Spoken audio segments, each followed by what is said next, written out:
Hello friends, this is Chef Adam Moore with True Aussie Beef and Lamb. Today we're in my home kitchen in Chicago talking about batch cooking. And in front of me are some of my favorite tools for batch cooking. I've got an Instapot, a crock pot, a stock pot, and a casserole dish. You can use a small amount of meat.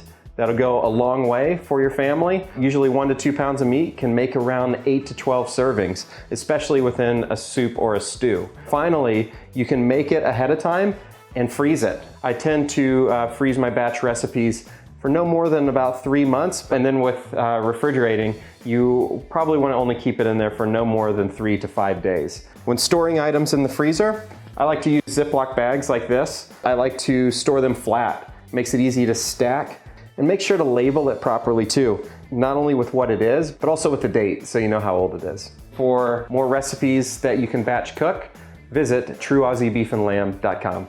And happy cooking.